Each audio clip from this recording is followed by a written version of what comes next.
Amigos queridos, muita paz para todos. Que Jesus nos abençoe e possa nos iluminar nesta tarefa que hoje estamos aqui a realizar, a convite da nossa grande amiga Augusta, do GPEC, Grêmio Espírita Perseverança e Caridade. E queremos aproveitar também e mandar um grande abraço, um abraço fraterno a todos os trabalhadores, dirigentes, frequentadores desta casa, que nos acolhe com muito carinho e com muito amor. E hoje o tema escolhido está no capítulo 6 do Evangelho segundo o Espiritismo, chamado O Cristo Consolador. Este capítulo realmente vem após os 5 primeiros, onde Kardec traz uma reflexão profunda sobre imortalidade, sobre a pluralidade dos mundos, sobre a pluralidade das existências, sobre as aflições, porque o capítulo 5, Bem-aventurados os aflitos, é realmente um grande panorama que se abre diante daqueles que buscam a doutrina como consoladora, como um meio de criar esperanças e expectativas para a solução dos seus problemas, dos seus conflitos existenciais. E logo em seguida, o capítulo 6, o Cristo Consolador. Como a dizer, depois de todos os sofrimentos, depois de todas essas informações que também vão agregar ao espírito imortal, nós recebemos em nossos braços, ou melhor, ele nos recebe em seus braços, o Cristo, a nos consolar, a nos amparar e também a nos prometer as esperanças futuras que só virão com a fé inabalável na vida futura, a confiança em Deus e tudo isso que nós vamos tratar neste tema de hoje. Mas inicialmente é bom retornar alguns passos atrás da humanidade sobre a visão, sobre a ideia do que viria a ser Deus. E a humanidade, infelizmente primitiva naquela época, ainda o observava como sendo um ser que necessitasse de presentes, de oferendas, de algo para acalmar ou tranquilizar talvez a sua fúria, os seus desejos e as suas vontades, como se igualássemos o próprio Deus ao ser humano, como a dizer, bom, eu tenho todas essas emoções e sensações e sentimentos, então obviamente Deus os teria também. E assim oferecem alimentos, oferecem flores, frutos, animais e até pessoas como sacrifício, como algo para que pudessem também realizar os seus próprios desejos, as suas próprias vontades. E assim foi sendo talhada essa visão, até que o advento do Cristo alterou profundamente essa concepção. Mesmo que antes Moisés também já trazia uma visão um pouco mais de um Deus justo, mas ainda desprovido desse principal ingrediente que Jesus trouxe, chamado amor. Que este sentimento sublime que ele passou a divulgar e distribuir incessantemente como um ser extremamente evoluído, um espírito puro que veio até o planeta Terra em uma missão extraordinária, numa tarefa de transmitir a todos os seres que aqui habitavam, não só naquela geração, não só para aquela época, mas para todas as épocas vindouras. E assim o fez, reduzindo a sua própria luminosidade para que a nossa luz pudesse se elevar, pudesse crescer. E assim Jesus transmitiu, através de inúmeros exemplos e testemunhos que ele nos mostrou, o quanto é importante perceber que Deus está em todo canto, em toda parte, e nos consola e nos ampara, e nos assiste.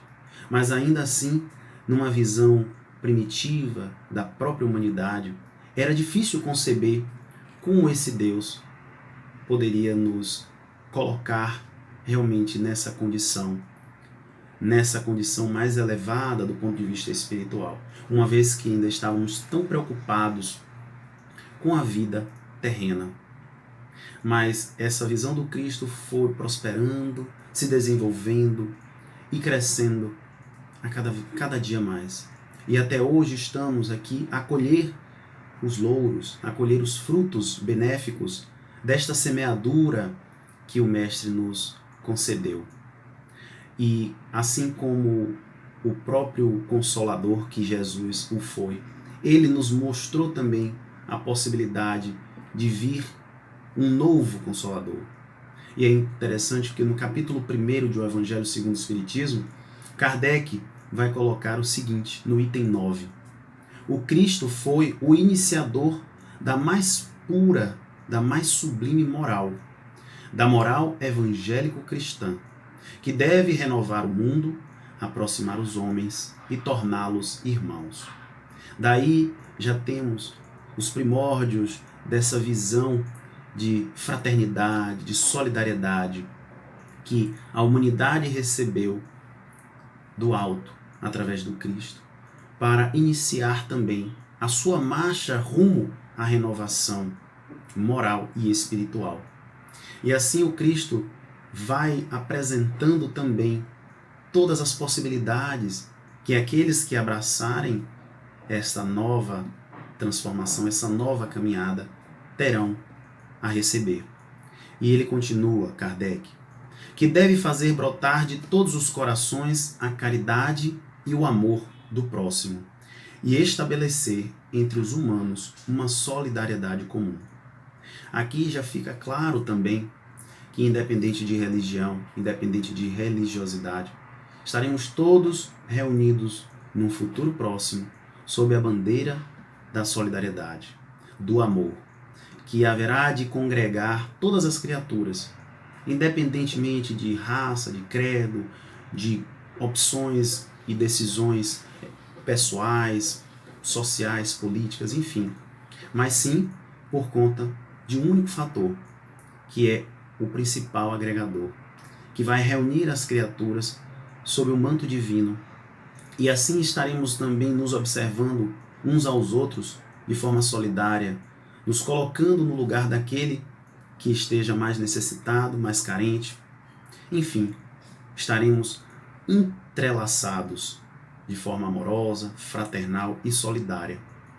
E ele conclui dizendo, de uma moral, enfim, que deve transformar a terra, tornando-a morada de espíritos superiores aos que hoje a habitam.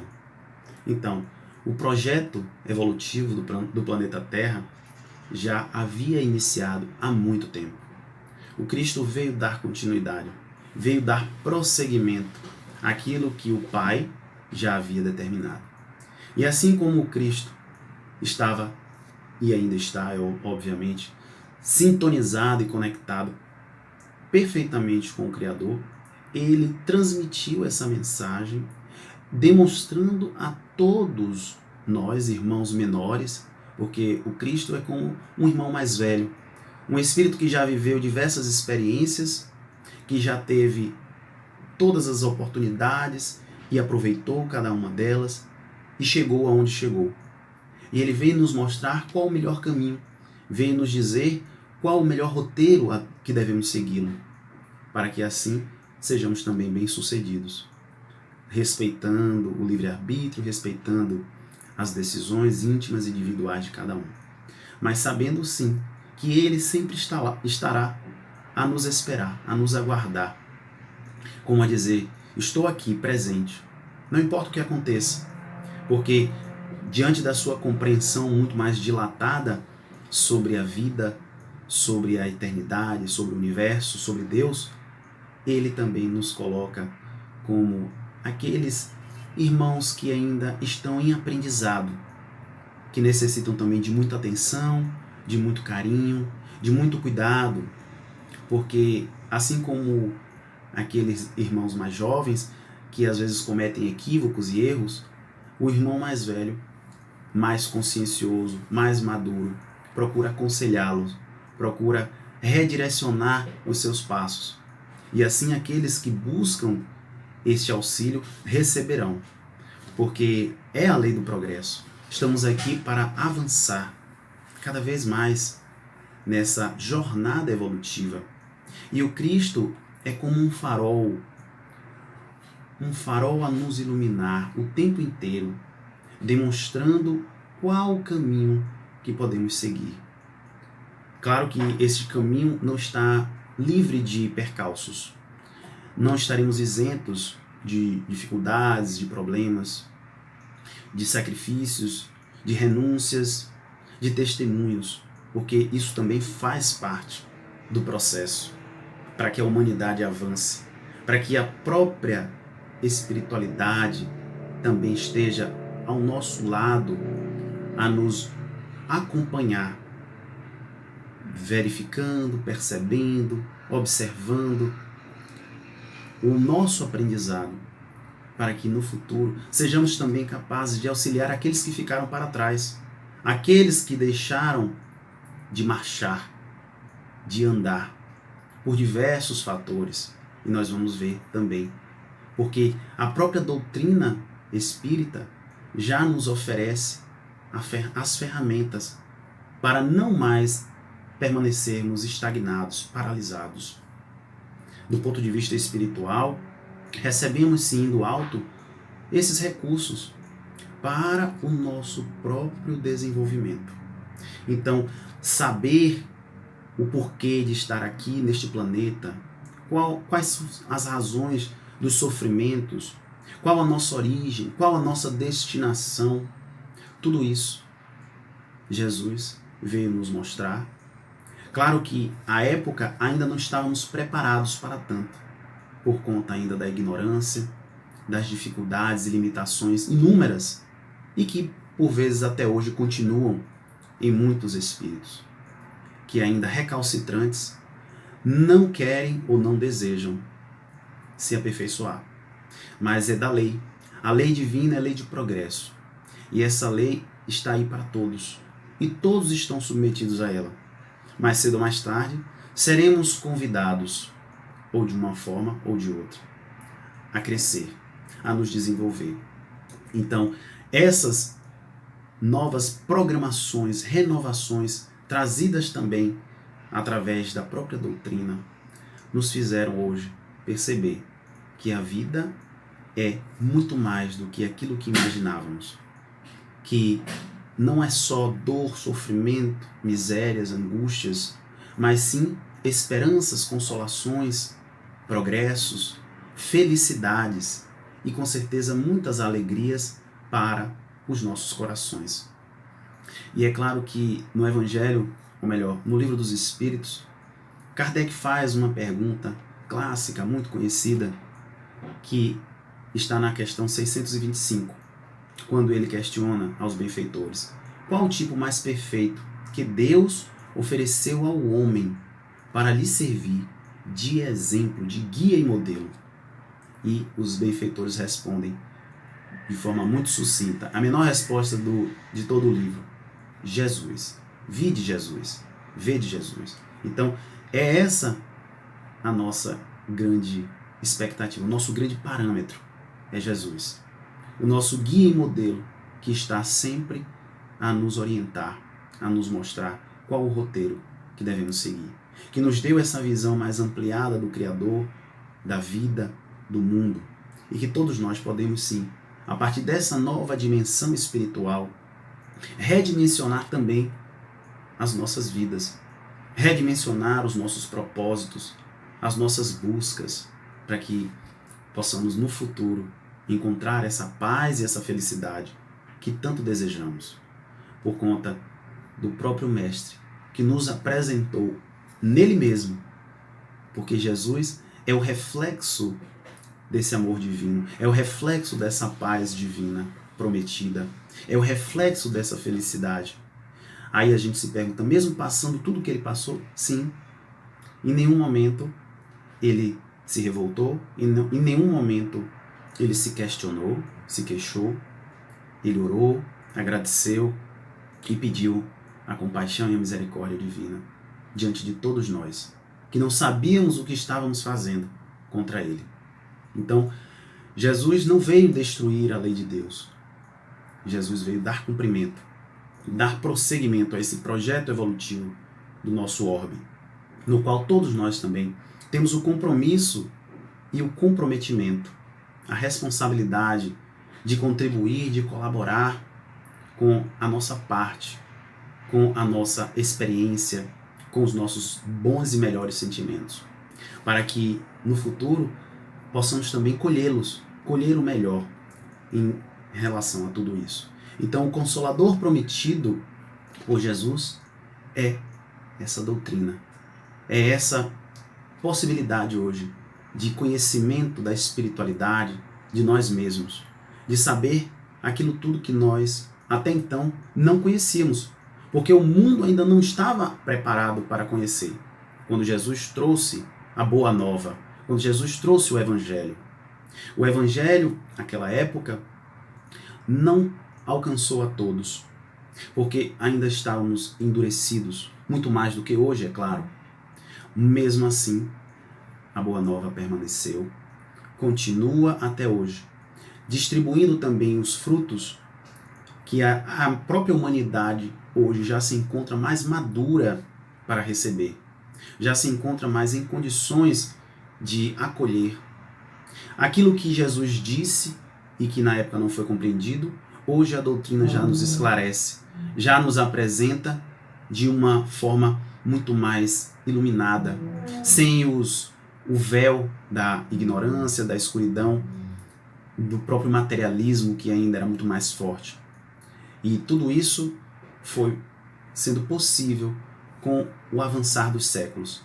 18 séculos depois, a doutrina surge através dos espíritos, codificada por Kardec.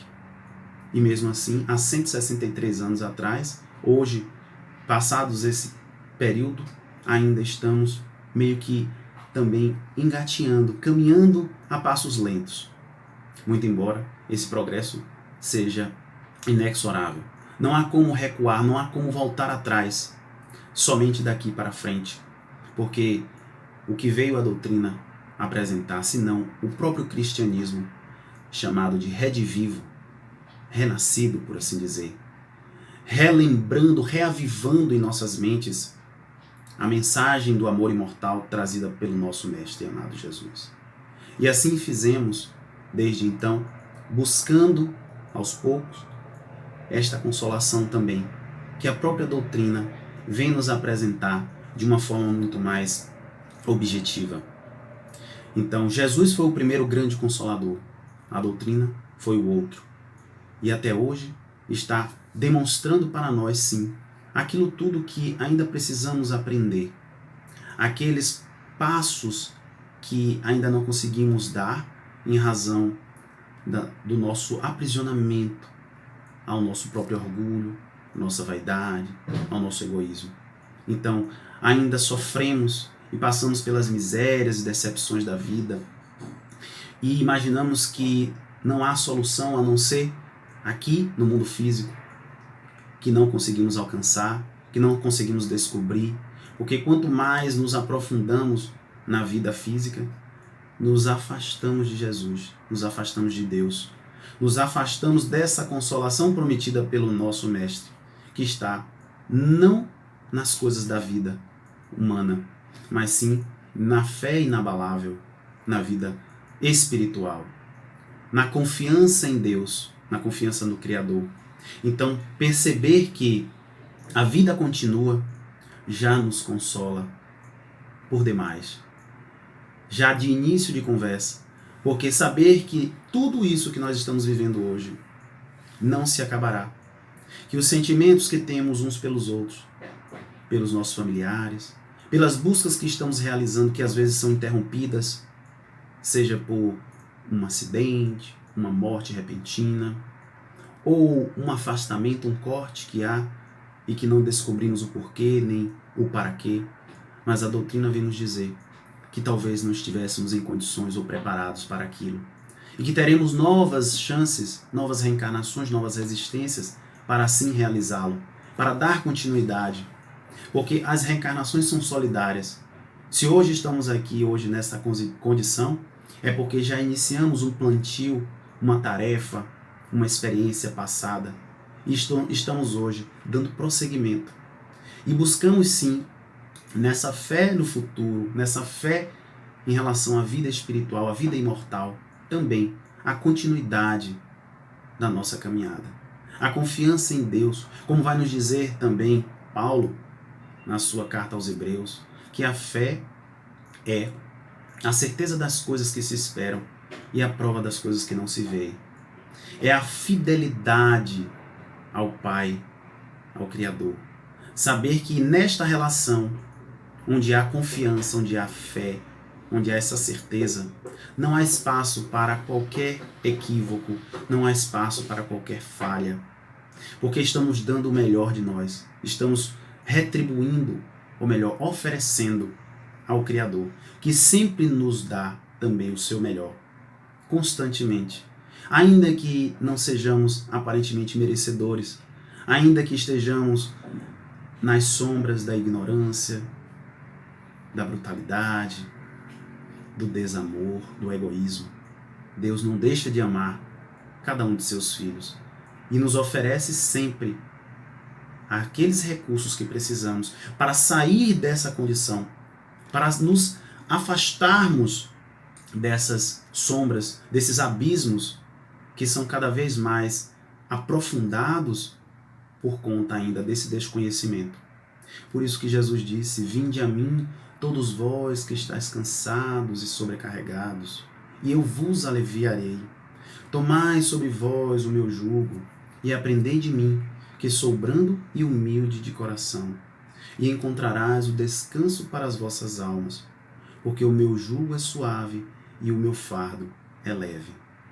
Então, nessa mensagem, Jesus coloca para nós as expectativas e esperanças que até então não tínhamos, por desconhecer exatamente esse lado que está obscurecido pela materialidade, pela falta de fé, pela ignorância ainda das coisas do mundo, das verdades divinas que estão aí para todos, mas que tenham olhos de ver aqueles que queiram ver e ouvidos para ouvir aqueles que queiram ouvir também.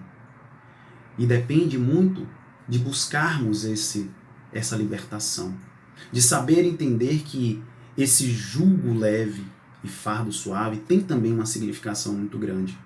Porque jugo é uma espécie de peça de madeira usada para controlar os animais que trabalham no campo, no arado.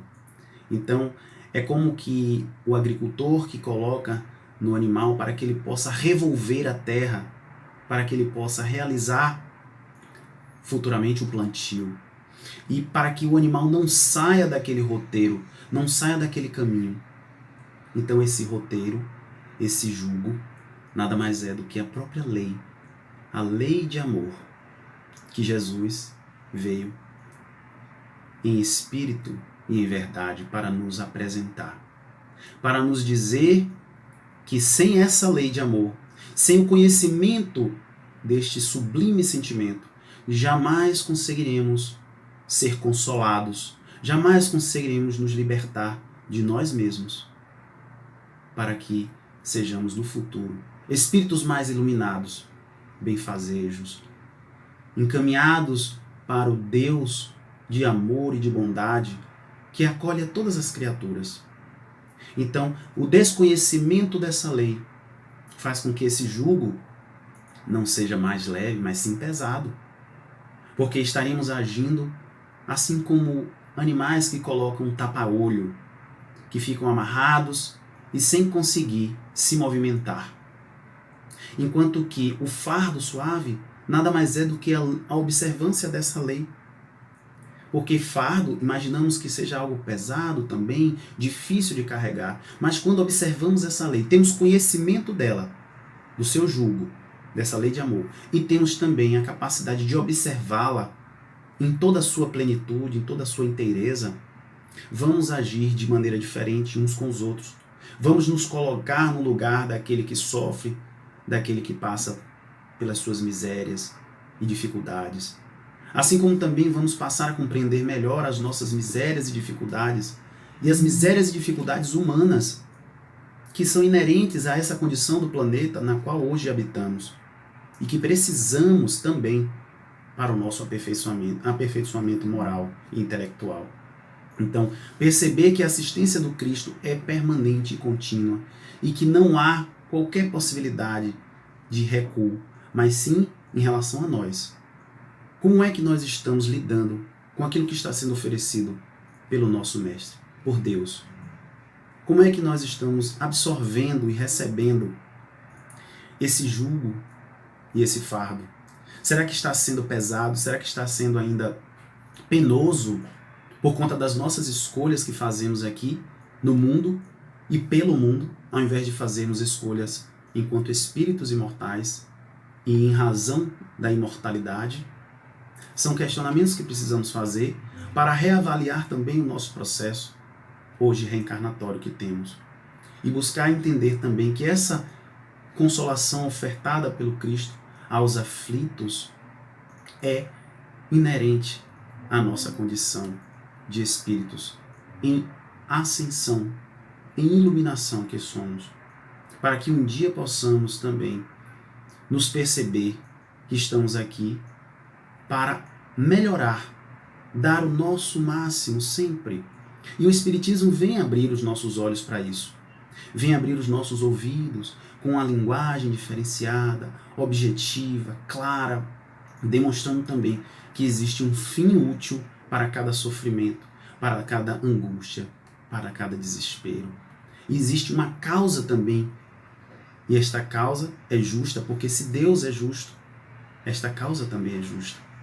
E que passamos a compreendê-la, mas não de uma forma a dizer, eu não tenho mais o que fazer, vou cruzar os braços e dizer que o sofrimento é merecido. Não, de forma alguma. Porque como Jesus disse, bem-aventurados os aflitos, felizes os aflitos, porque serão consolados. Mas será que é bom se sentir aflito? Será que é bom ficar sofrendo? É claro que não. Sem saber por que sofre.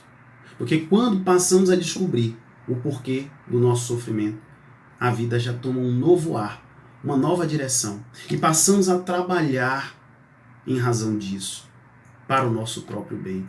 Passamos a buscar um entendimento maior, uma compreensão. E a doutrina nos mostra tudo isso. A exemplo do que está no capítulo 5º.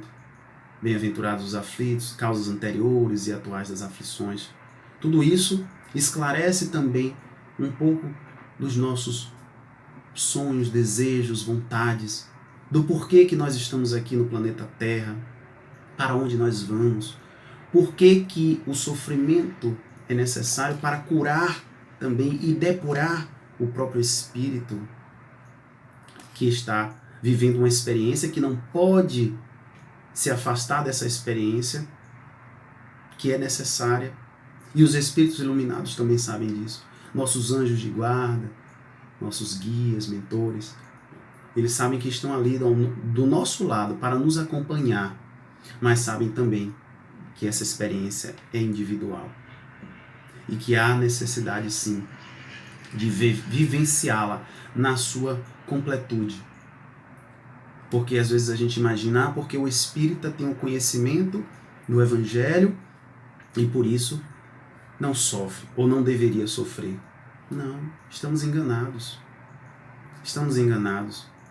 Estamos enganados porque isso não isenta as nossas necessidades enquanto espíritos que temos reencarnantes. Não isenta aquilo que foi planejado e programado pelo alto, para que pudéssemos hoje estar aqui experimentando. E através dessa entrega também, do sacrifício, do testemunho, que serão fundamentais. No final das contas, teremos também que prestar o nosso próprio depoimento diante daquilo que nós fizermos.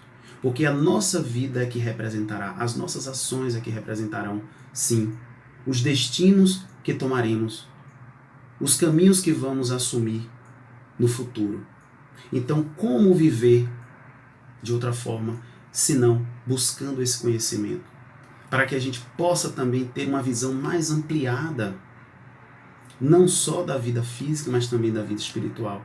E isso a doutrina nos esclarece. E isso a doutrina nos consola, nos mostrando que essa visão, ela transcende a matéria.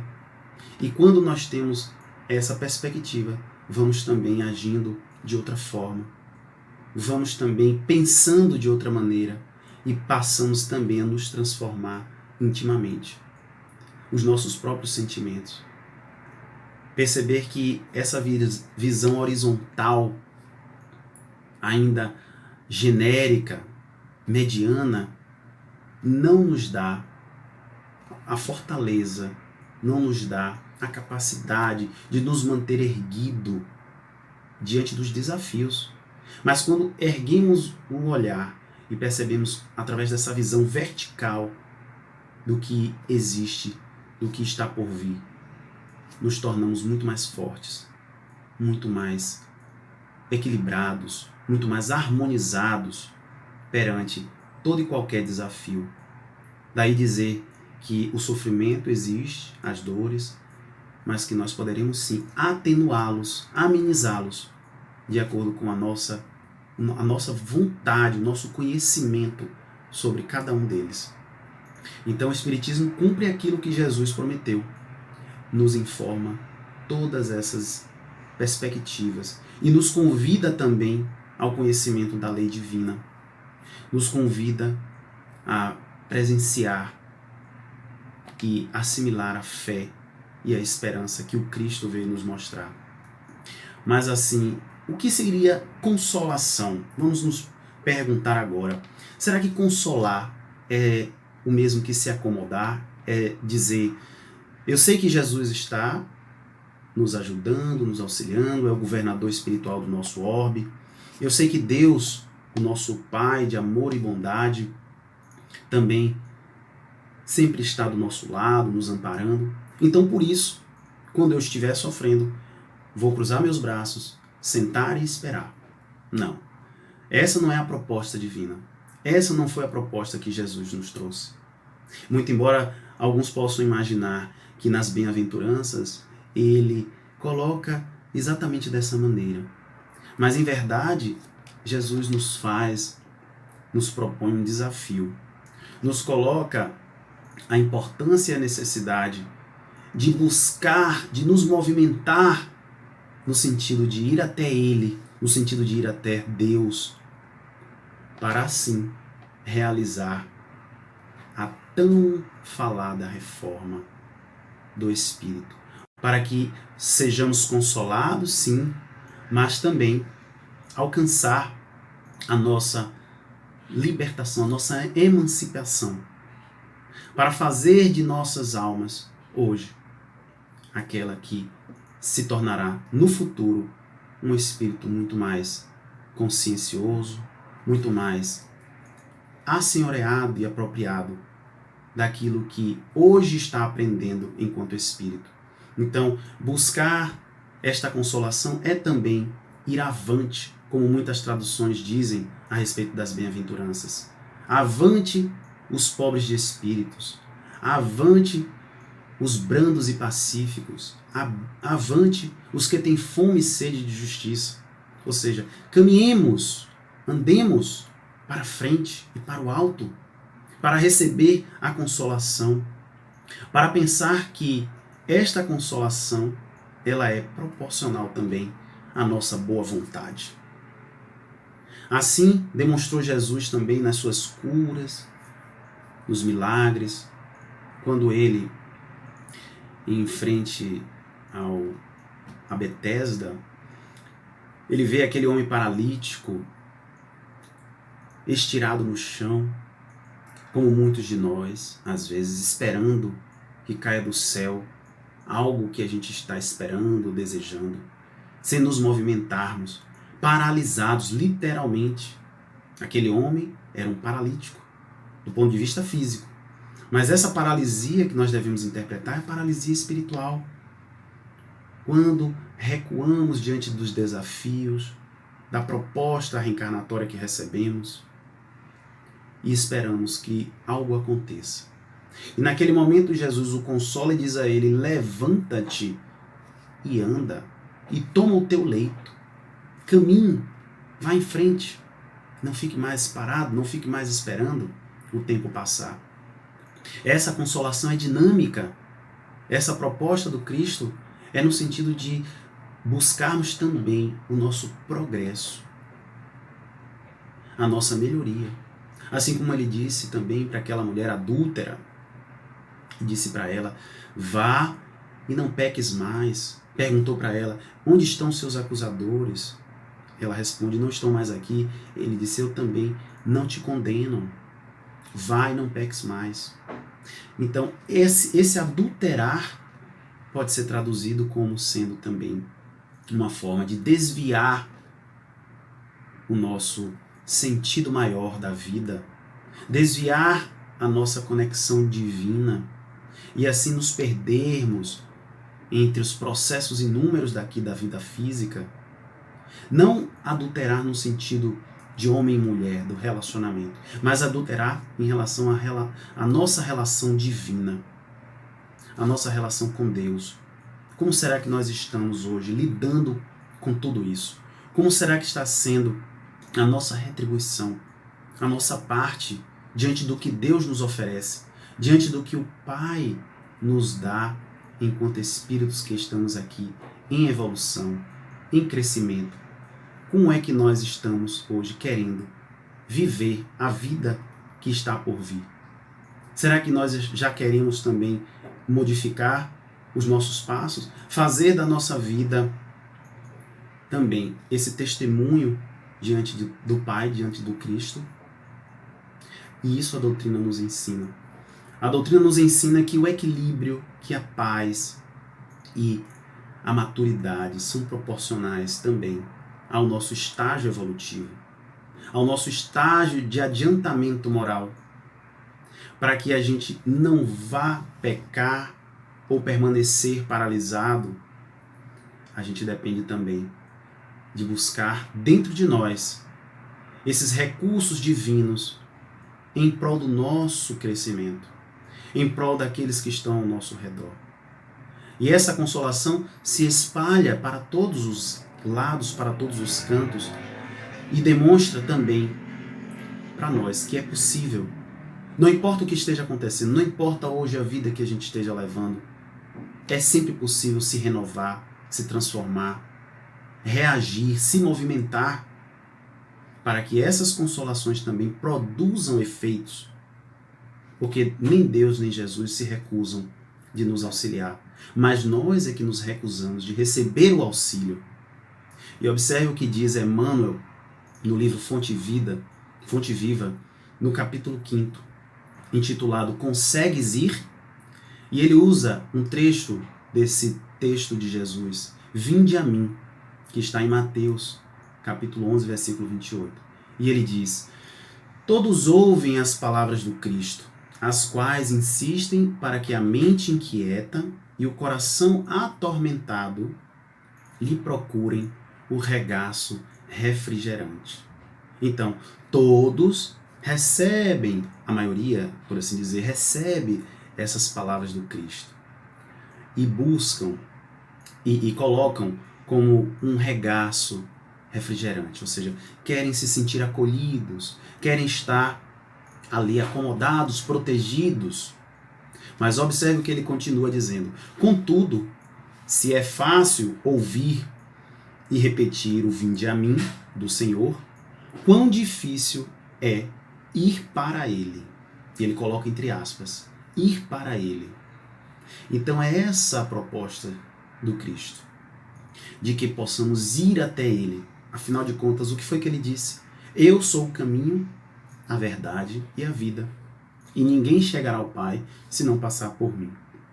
Então, essa busca interior, essa busca pelo Cristo, faz-se necessária para que sejamos também consolados, e para que esse consolo seja também proporcionalmente assumido e recebido com a nossa maior gratidão, com o nosso maior amor diante do nosso Mestre, diante de Jesus, para que sejamos também instrumentos no futuro de consolo, de esperança, de ensinamento, de aprendizado.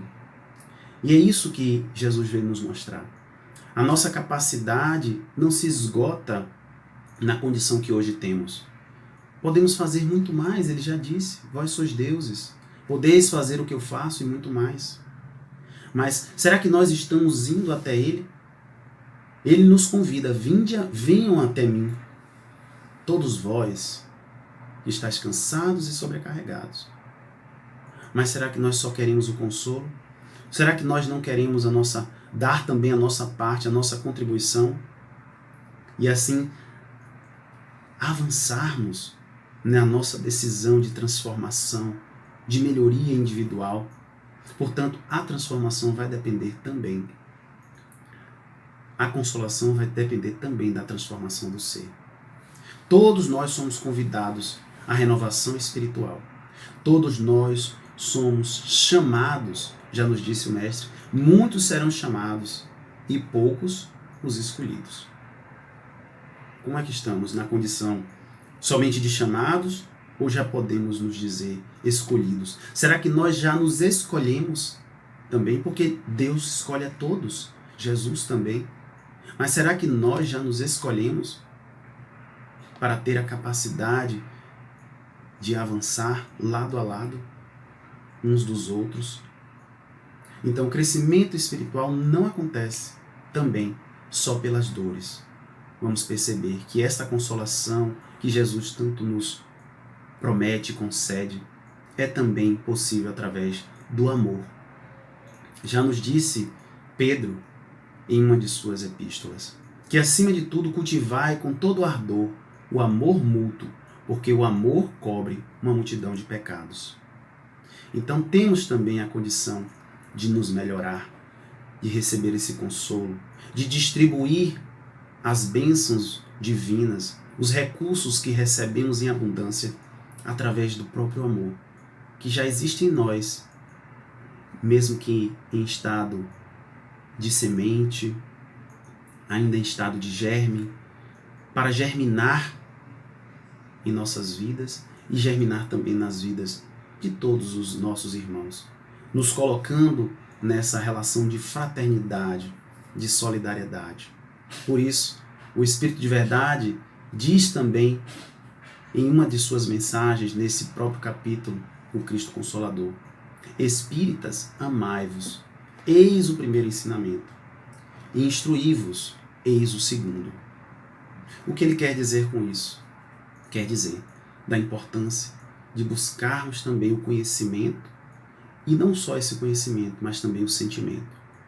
Porque Emmanuel também, em uma de suas obras, com Chico Xavier, vai nos dizer que duas asas serão capazes de conduzir o espírito humano ao Criador. Uma delas é o sentimento, o amor, e a outra é o conhecimento, a razão. Então que possamos sempre aliar tudo isso através dessa doutrina que nos esclarece, que nos dá a concepção filosófica, religiosa, científica daquilo que antes era só metafísico, sobrenatural, a explicação dos fenômenos, o conhecimento e o autoconhecimento nos dá as possibilidades de realizarmos as transformações para seguirmos o nosso Mestre, para sermos consolados, para também nos movimentarmos na direção dele. Então, conhecer a doutrina também não isenta ninguém dos sofrimentos materiais e morais. Nós já vimos isso. E por isso que Emmanuel vai dizer que Jesus é a porta e Kardec é a chave. Que possamos compreender que hoje temos em nossas mãos esse tesouro, esse Consolador prometido, que nos eleva a uma condição não de superioridade em relação aos nossos irmãos, mas sim de responsabilidade, de assumirmos sim o nosso papel, de assumir a charrua como vai dizer Jesus, e não olhar mais para trás, porque aquele que ainda faz isso não é digno do reino dos céus, não é digno de estar ao lado do Cristo, de buscar também implementar e praticar os seus ensinamentos, porque a humanidade vem enfrentando exatamente desafios que nos levam a essas reflexões, transformações que são indispensáveis, que já estão em curso e agora muito mais intensas do que antes. E qual está sendo a nossa reação? Qual está sendo a nossa condução diante de tudo isso? Será que já estamos conscientes também do nosso papel de que somos aqui coautores dessa transformação, dessa regeneração que nos aguarda num mundo muito mais feliz, num mundo onde a paz, num mundo onde o amor prevalecerão muito mais do que o egoísmo, do que a violência, do que a maldade. Que sejamos, pois, capazes de refletir e avaliar a nossa tarefa, a nossa cota-parte nesse processo todo e avançarmos junto com a humanidade para a direção do sol, do farol, que é Jesus, a direção do Espírito imortal que todos nós somos e que um dia alcançaremos, sim, essa condição muito mais elevada em nossas vidas. Que sejamos hoje não só espíritos, mas espíritos espíritas, a nos reformar, a nos melhorar, a buscar a consolação e consolar a todos aqueles que precisam e que estejam também necessitados, porque nós já estamos recebendo o nosso quinhão. Deus já nos oferece e já nos ofereceu e continua nos oferecendo a cada dia. Aproveitemos, abracemos o nosso compromisso, a nossa responsabilidade e que possamos também divulgar a doutrina de forma amorosa, fraternal e com a solidariedade em nossos corações. Sejamos todos capazes de nos unir diante da bandeira do amor do Cristo. Muita paz para todos, que Jesus nos abençoe e nos ilumine hoje e sempre.